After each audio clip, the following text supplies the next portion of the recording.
कपड़ा इंडस्ट्री यानी कि टेक्सटाइल इंडस्ट्री, और दूसरा हो गया स्टील एंड आयरन इंडस्ट्री।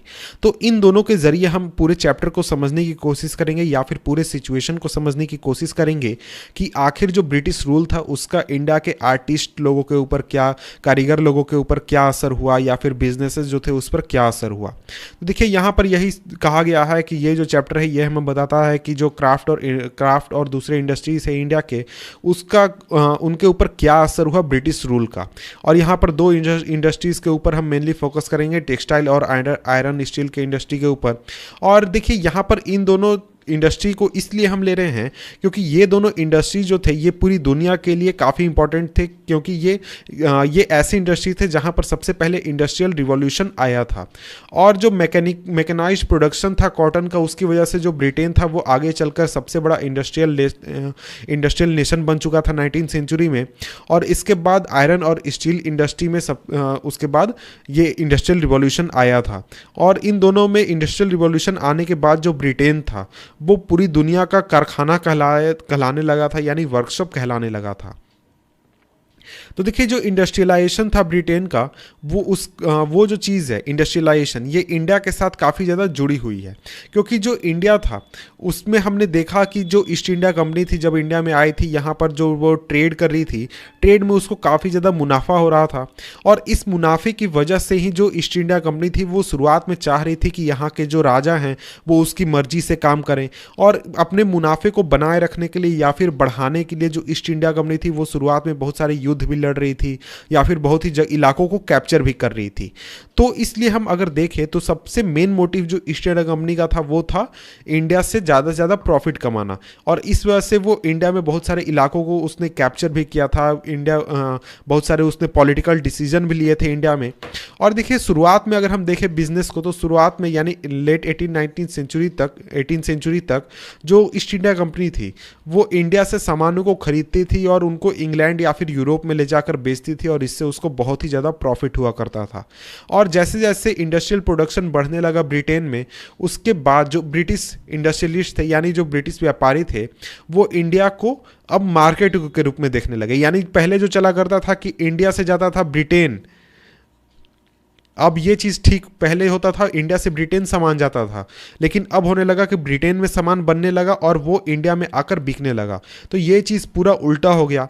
और इस चीज़ के उल्टे होने का क्या असर हुआ इंडिया के जो कारीगर थे उनके ऊपर, या फिर जो इंडिया के इंडस्ट्रीज़ थे उनके ऊपर क्या असर हुआ, इन चीज़ों को यहाँ पर इस चैप्टर में आगे हम पढ़ने वाले हैं। तो आइए हम आगे शुरुआत करते हैं इस चैप्टर का पहला टॉपिक, जो कि है Indian textiles and the world market.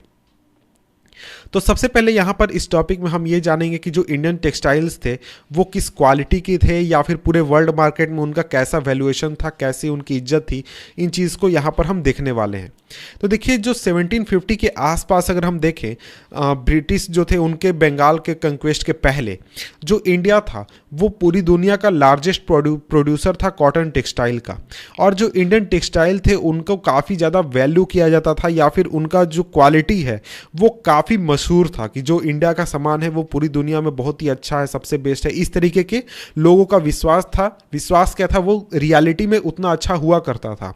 और ये जो थे यानी इंडिया के जो प्रोडक्ट थे वो पूरी दुनिया में लगभग सभी इलाकों में काफ़ी बड़ी मात्रा में ट्रेड किए जाते थे, जैसे कि आपका साउथ ईस्ट एशिया हो गया, वेस्ट हो गया, या फिर सेंट्रल एशिया हो गया। इन सभी रीजन में इनका काफ़ी ज़्यादा व्यापार होता था और काफ़ी ज़्यादा लोग इनको पहनना पसंद करते थे या फिर इनको खरीदना पसंद करते थे, और ये काफ़ी महंगे मिला करते थे। और देखिए जो यूरोपियन ट्रेडिंग कंपनीज थे वो उन्होंने इंडिया से इंडियन टेक्सटाइल को खरीदना शुरू किया और आगे चलकर उसको यूरोप में वो बेच दिया करते थे। ये उनका शुरुआत में मेन बिजनेस था। और देखिए ये जो ट्रेड था ये इतना बड़ा था, यानी इतना ज़्यादा महत्व हुआ करता था इंडियन कपड़ों का, इंडियन टेक्सटाइल का, कि अगर आप इंग्लिश वर्ड्स को देखें तो उसमें बहुत सारे ऐसे वर्ड्स आपको मिल जाएंगे जो कि यहाँ से निकले हैं, यानी इंडिया से निकले हैं या फिर इस ट्रेड से निकले हैं। यानी इंडिया से सामान ले जाकर दूसरे देशों के बेचने के जो प्रोसेस है उसमें बहुत सारे नए वर्ड्स बने हैं। फॉर एग्जाम्पल यहाँ पर आगे अगर हम देखते हैं तो यहाँ पर हमारा एक टॉपिक ही है, उसमें वर्ड्स टेल अस हिस्ट्रीज। तो इसमें हम कुछ इंपॉर्टेंट वर्ड्स के ऊपर ध्यान देने वाले हैं जो कि इस पूरे ट्रेड से बाहर आए हैं, इस पूरे ट्रेड से बने हैं।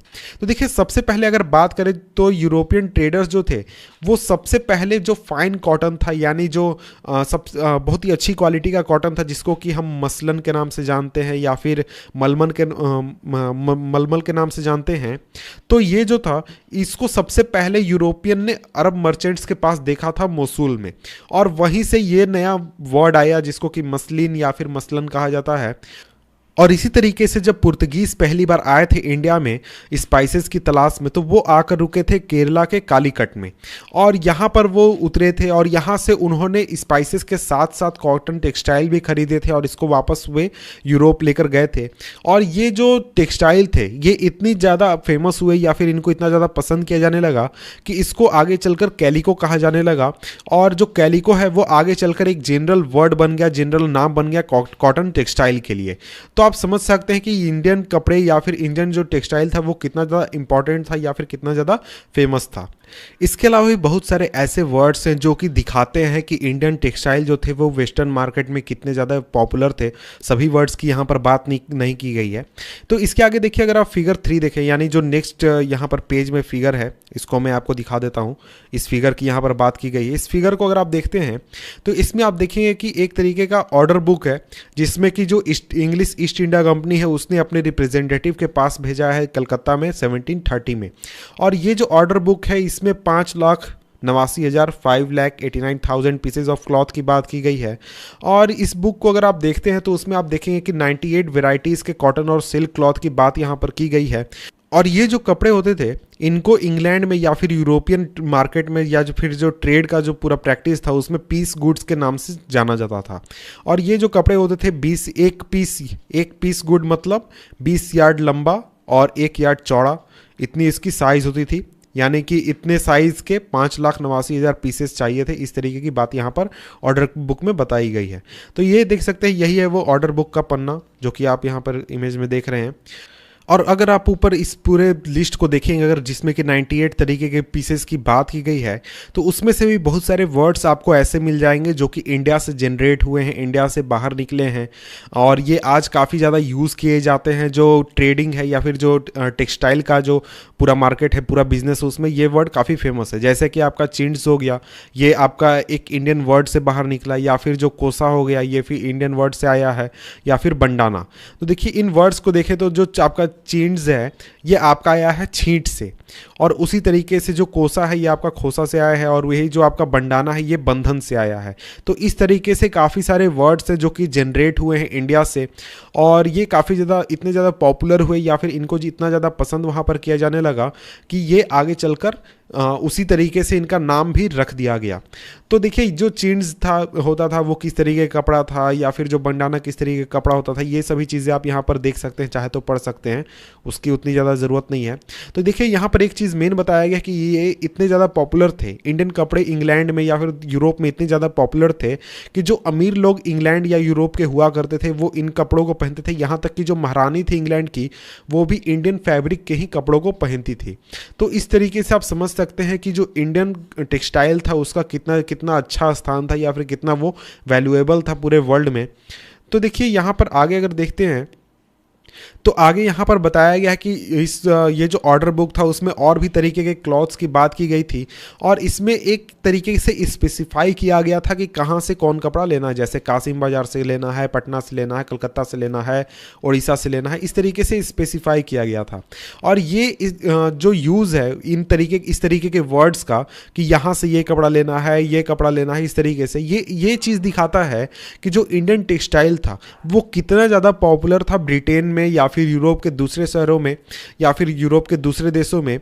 और लोग एक तरीके से जानते थे कि हमें कहाँ से कौन सा कपड़ा लेना है, इतना फेमस ये हुआ करता था।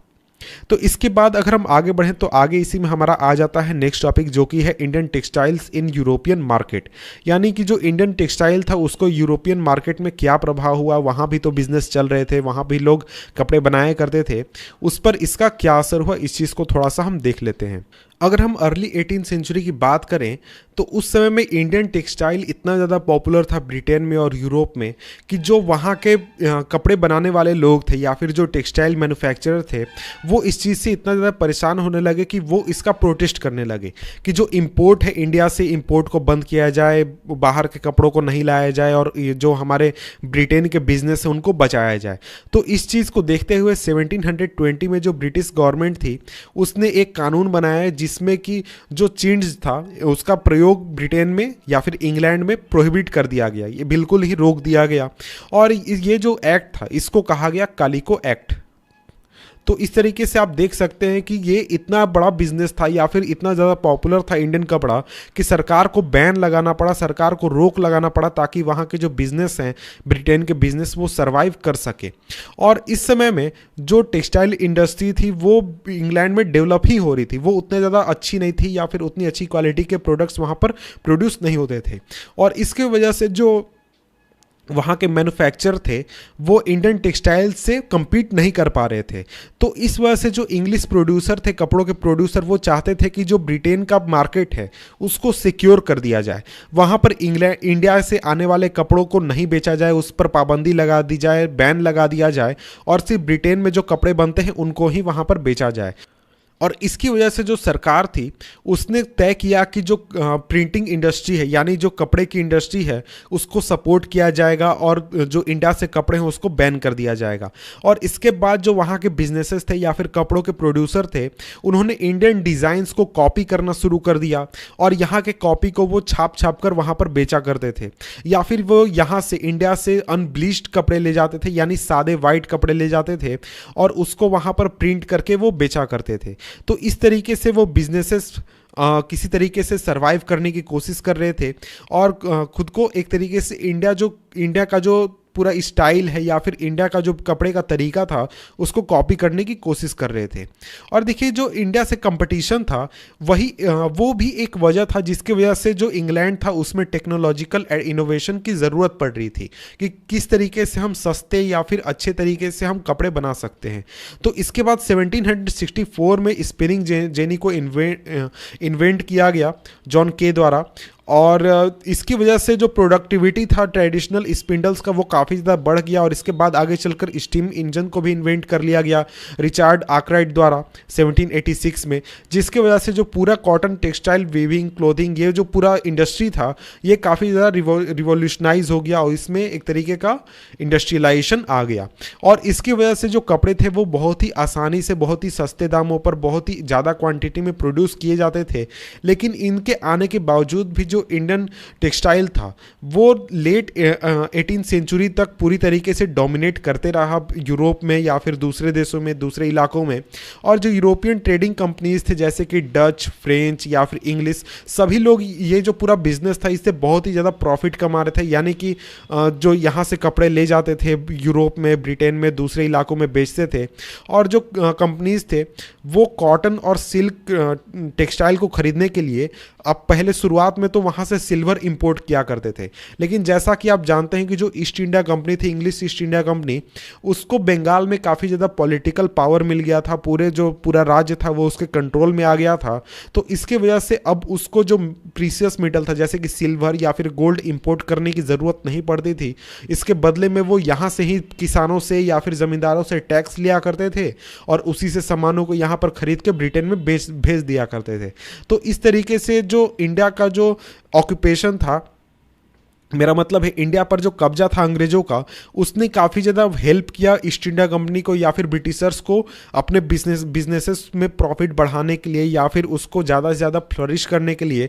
तो इसके बाद यहाँ पर आगे देखते हैं तो ये इमेज दिखाया गया कि इंडिया के किस किस इलाके में कौन कौन किस तरीके के कपड़े बनाए जाते थे। तो इसको आप चाहें तो देख सकते हैं, ये काफ़ी इंपॉर्टेंट एक तरीके से ये आपका कलकत्ता का रीजन हो गया, पटना, ढाका हो गया, या फिर साउथ में आप जाएं तो वहाँ पर भी बहुत सारे सिटीज़ थे, या फिर नॉर्थ में भी बहुत सारे सिटीज़ थे जहाँ पर कपड़ों का प्रोडक्शन होता था। इसके बाद देखिए यहाँ पर आगे नेक्स्ट टॉपिक जाता है हु वेयर द वीवर्स। तो इसको हम पढ़ने वाले हैं नेक्स्ट वीडियो में जिसका लिंक आपको नीचे डिस्क्रिप्शन में मिल जाएगा। तब तक के लिए गुड बाय।